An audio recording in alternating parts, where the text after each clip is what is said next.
প্রিয় শিক্ষার্থীরা, কেমন আছো সবাই? আশা করি সবাই সুস্থ আছো এবং নিরাপদে আছো এবং সবাই স্বাস্থ্যবিধিগুলো সঠিক নিয়মে মেনে চলছো। যেহেতু মহামারীর এই মহা দুর্যোগের সময় আমরা কলেজে গিয়ে ক্লাস করতে পারছি না, তাই আমাদের এই অনলাইন ক্লাসের আয়োজন। আজ তোমাদের সাথে আছি আমি কাজী শারমিনা আক্তার, প্রভাষক পদার্থবিজ্ঞান বিভাগ, মাইলস্টোন কলেজ।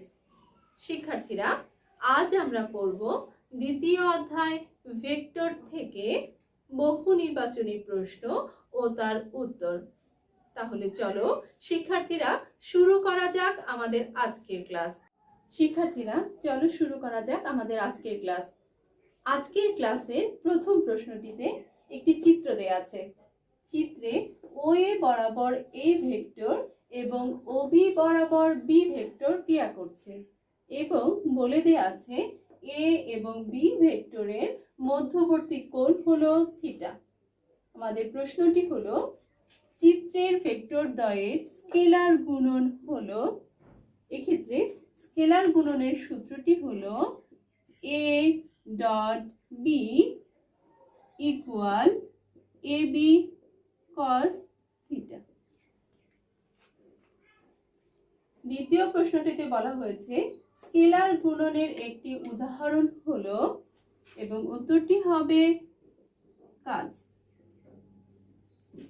শিক্ষার্থীরা, আমাদের তৃতীয় প্রশ্নটিতে বলা হয়েছে P এবং Q দুটি ভেক্টর রাশি এবং বলা হয়েছে ভেক্টর দ্বয়ের স্কেলার গুণন কত, অর্থাৎ আমাকে P ডট Q এর মান বের করতে বলা হয়েছে। তাহলে সমাধানটি হবে P ডট Q ইকুয়াল, আমি P এর মানগুলো বসাচ্ছি 2i plus j minus 3k এবং Q ভেক্টরটি হচ্ছে 4j মাইনাস k।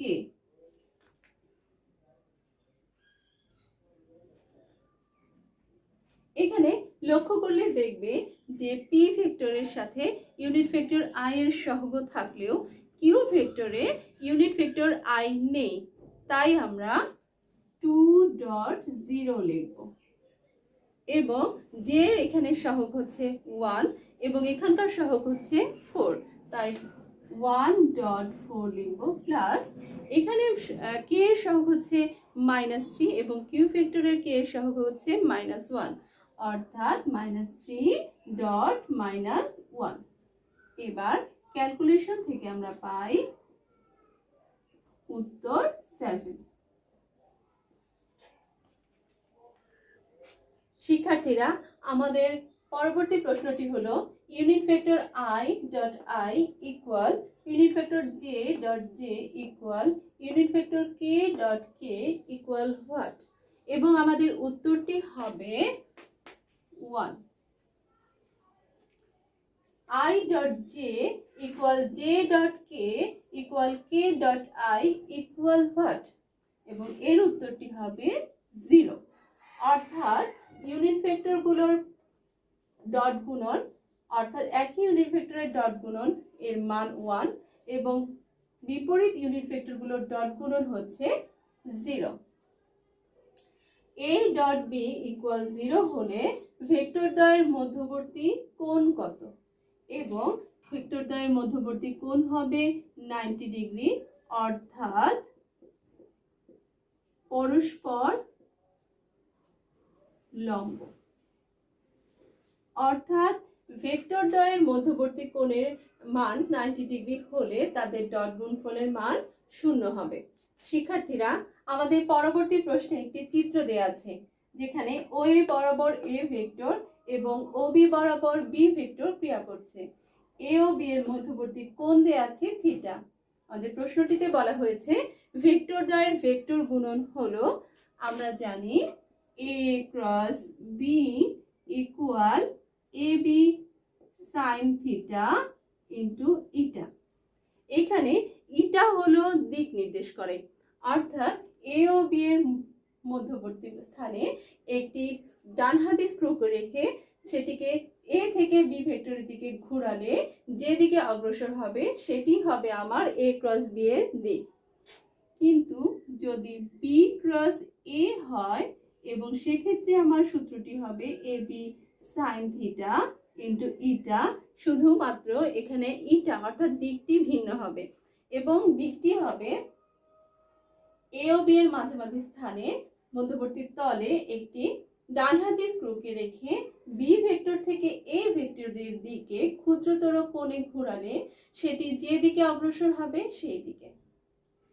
শিক্ষার্থীরা, আমাদের পরবর্তী প্রশ্নটিতে বলা হয়েছে I cross I equal J cross J equal K cross K equal what, এবং এক্ষেত্রে উত্তরটি হবে 0, অর্থাৎ একই রকম একক ভেক্টরের ক্রস গুণনের মান 0। J cross K equal what, J cross K equal, এখানে J ক্রস K এর উত্তর হচ্ছে I এবং ক্রস গুণন K। এবার I ক্রস K এর মান হচ্ছে মাইনাস J এবং এটি হবে আমাদের উত্তর। A ক্রস B ইকুয়াল 0 হলে ভেক্টর দ্বয়ের মধ্যবর্তী কোণ কত? আমরা জানি দুটি ভেক্টরের মধ্যবর্তী কোণ 0 ডিগ্রি হলে তাদের ক্রস গুণফলের মান 0 হবে, অর্থাৎ এ ও বি ভেক্টর দ্বয়ের মধ্যবর্তী কোণ 0 ডিগ্রি হবে, অর্থাৎ ভেক্টর দ্বয় সমান্তরালভাবে ক্রিয়া করবে। দুটি ভেক্টরের মান যথাক্রমে 3 একক এবং 4 একক। এদের স্কেলার গুণফলের মান 6 একক হলে এদের মধ্যবর্তী কোণ কত?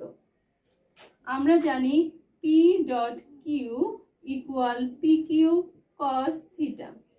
এই সূত্র থেকে আমরা থিটা বা মধ্যবর্তী কোণের মান নির্ণয় করতে পারি, অর্থাৎ থিটা ইকুয়াল হবে cos inverse 1 P dot Q divided by PQ। এখানে P অর্থাৎ একটি ভেক্টরের মান দেওয়া আছে 3 একক, Q ভেক্টরের মান দেওয়া আছে 4 একক এবং স্কেলার গুণফলের মান অর্থাৎ P ডট কিউ এর মান দেওয়া আছে 6 একক। এবার আমি মানগুলো বসাবো। cos inverse 1 6 divided by 3 into 4, এবং এই ক্যালকুলেশন থেকে আমাদের উত্তরটি হবে পাই বাই 3। এটি আমাদের উত্তর। শিক্ষার্থীরা, আমাদের পরবর্তী প্রশ্নটিতে বলা হয়েছে এ একটি ভেক্টর রাশি এবং বি একটি ভেক্টর রাশি, এম এর মান কত হলে ভেক্টর দ্বয় পরস্পর লম্ব হবে? আমরা জানি দুটি ভেক্টরের ডট গুণফল 0 হলে ভেক্টর দ্বয় পরস্পর লম্ব হবে, অর্থাৎ এ ডট বি ইকুয়াল 0 হতে হবে। A dot B equal 3i minus 2j plus k dot 6i minus mj plus 4k। এখানে i এর সহগের সাথে i এর সহগ গুণন হবে, j এর সহগের সাথে j এর সহগ গুণন হবে এবং k এর সহগের সাথে k এর সহগ গুণন হবে, অর্থাৎ 3 into 6 plus minus 2 into minus m plus 1 into 4, এবং এখান থেকে আসছে 18 plus 4 plus 2m। এই মানটি এবার আমি এই সমীকরণটিতে বসাবো, অর্থাৎ 18 plus 4 plus 2m equal 0,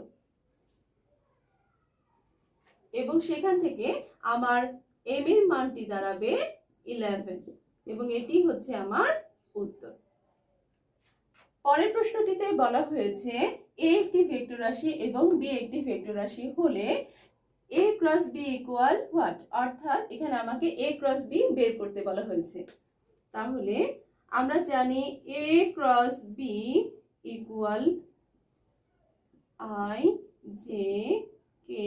এবার আমি মানগুলো বসাবো। আই এর সহগ হচ্ছে 3 এবং এখানে আই এর সহগ হচ্ছে 6, minus 4 plus 2 plus 2 minus 3। এবার আর গুণন হবে, i এর সাথে গুণন হবে minus 4 minus 3, অর্থাৎ -4 ইন্টু -3 মাইনাস সূত্রের মাইনাস, এবার 2 এর সাথে 2 গুণ, অর্থাৎ 2 ইন্টু 2 প্লাস, এবার জে, যখন আমি জে ইউনিট ভেক্টরটিকে নিব তখন গুণন হবে 3 ইন্টু -3, অর্থাৎ 3 ইন্টু -3 সূত্রের মাইনাস, এবার 2 ইন্টু 6, 2 ইন্টু 6, এবার ইউনিট ভেক্টর কে, যখন কে হবে তখন 3 ইন্টু 2 হবে এবং -4 ইন্টু 6 হবে, তার মানে হচ্ছে 3 ইন্টু 2 -4 ইন্টু 6, এবং এই ক্যালকুলেশন থেকে আমার উত্তরটি আসবে 8i plus 21j plus 30k, এবং এটি হবে আমার উত্তর। শিক্ষার্থীরা, আমাদের পরবর্তী প্রশ্নটিতে বলা হয়েছে যদি a dot b equal a cross b হয় তবে a ও b এর মধ্যবর্তী কোণ কত হবে। এখানে a dot b equal modulus of a cross b দেয়া আছে, অর্থাৎ a dot b equal modulus of a cross b। আমরা জানি a dot b equal ab cos theta এবং a modulus of a cross b equal ab sin theta, অর্থাৎ a dot b এর পরিবর্তে আমরা লিখতে পারি ab cos theta equal a modulus of a cross b এর পরিবর্তে আমরা লিখতে পারি ab sin থিটা। এর পরবর্তী লাইনটি আমি এখানে লিখছি। দেখা যাচ্ছে উভয় পাশে ab আছে, তাই সেক্ষেত্রে ক্যালকুলেশন করলে আমরা লিখতে পারি tan থিটা ইকুয়াল 1, সুতরাং থিটার মান আসবে 45 ডিগ্রি, অর্থাৎ a ও b এর মধ্যবর্তী কোণ হবে এখানে 45 ডিগ্রি। পরবর্তী প্রশ্নটিতে বলা হয়েছে p ক্রস q ইকুয়াল 0 হলে নিচের কোনটি সঠিক। আমরা জানি দুটি ভেক্টরের ক্রস গুণফলের মান 0 হলে ভেক্টর দ্বয় পরস্পর সমান্তরালভাবে ক্রিয়া করে, অর্থাৎ এই চিত্রটিতে ভেক্টর দ্বয় পরস্পর সমান্তরালভাবে ক্রিয়া করছে, তাই এই চিত্রটি হবে আমার সঠিক উত্তর। পরবর্তী প্রশ্নটিতে বলা হয়েছে যদি a ভেক্টর লম্ব v ভেক্টর হয় তবে modulus of a cross b এর মান কত হবে। আমরা জানি a cross b modulus equal হবে ab sin থিটা। এখানে বলা হয়েছে a ভেক্টরটি b ভেক্টরের উপর লম্ব, অর্থাৎ তাদের মধ্যবর্তী কোণের মান 90 ডিগ্রি, তাই পরের লাইনে আমি লিখতে পারি ab sin 90 ডিগ্রি, এবং এ থেকে আমরা পাই মান হচ্ছে ab, অর্থাৎ এই প্রশ্নের উত্তরটি হবে ab। শিক্ষার্থীরা, আমাদের পরবর্তী প্রশ্নটিতে বলা হয়েছে p ও q দুটি ভেক্টর পরস্পর বিপরীত হলে p plus q equal to 0, p dot q equal to 0, p cross q equal to 0, কোনটি সঠিক। 1, 1 ও 3, 2 ও 3 এবং 1, 2 ও 3 সবগুলোই। তাহলে প্রথমেই দেখে নেই p plus q equal to কত হতে পারে। আমরা জানি p প্লাস q, এখানে q হচ্ছে p এর বিপরীত ভেক্টর, তাই p প্লাস q এর পরবর্তী লাইনে আমরা লিখতে পারি p প্লাস মাইনাস q, এবং এর মানটি 0 আসে। p dot q equal to 0। এখানে ভেক্টর দ্বয় পরস্পর বিপরীত হলে তাদের মধ্যবর্তী কোণের মান 180 ডিগ্রি হবে, অর্থাৎ pq cos 180 ডিগ্রি, এবং এর মানটি আসবে মাইনাস pq। এবার p cross q equal to 0। এখানে p ক্রস q এর ক্ষেত্রে যেহেতু p ও q ভেক্টর দুটি পরস্পর বিপরীত দিকে ক্রিয়াশীল, তাই এখানে আমরা pq sin 180 ডিগ্রি লিখতে পারি, এবং এর মান আসবে 0। তাই বলা যায় এই 1 নম্বর আর এই 3 নম্বর পয়েন্টটি সঠিক, অর্থাৎ আমার সঠিক উত্তরটি হবে 2, 1 ও 3। আমাদের পরবর্তী প্রশ্নটিতে বলা হয়েছে একটি কণার উপর F 2i + 3j - k Newton বল প্রয়োগ করায় কণাটির R = I + j + k metre সরণ ঘটে। কৃত কাজের মান কত? আমরা জানি কাজ W হলো বল এবং সরণের ডট গুণফলের সমান, অর্থাৎ 2i + 3j - k dot I + j + k। এখানে আমি এখন ডট গুণন করব এবং ডট গুণন করলে 2 × 1 + 3 × 1 + -1 × 1 এবং এর মান আসে 4 জুল। এটি আমার উত্তর।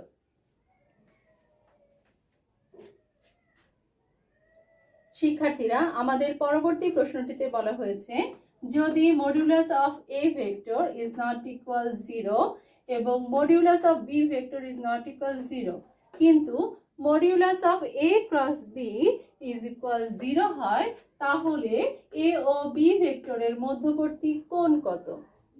আমরা জানি modulus of A cross B equal A B sine theta.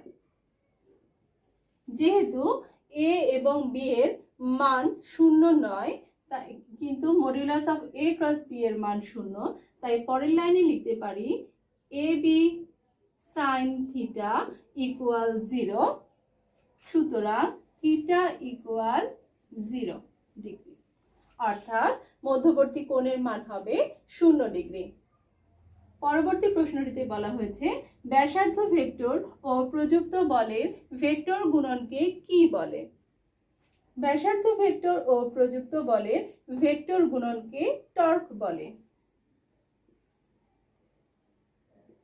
অর্থাৎ উত্তরটি হবে টর্ক। শিক্ষার্থীরা, আশা করি আজকের ক্লাস থেকে তোমরা সবাই বহু নির্বাচনী প্রশ্নগুলো ভালো মতো পড়বে এবং অনুশীলন করবে। আশা করি শিক্ষার্থীরা, আর পরবর্তী ক্লাসে আবার তোমাদের সাথে দেখা হবে। সেই পর্যন্ত সবাই সুস্থ থাকবে। ধন্যবাদ।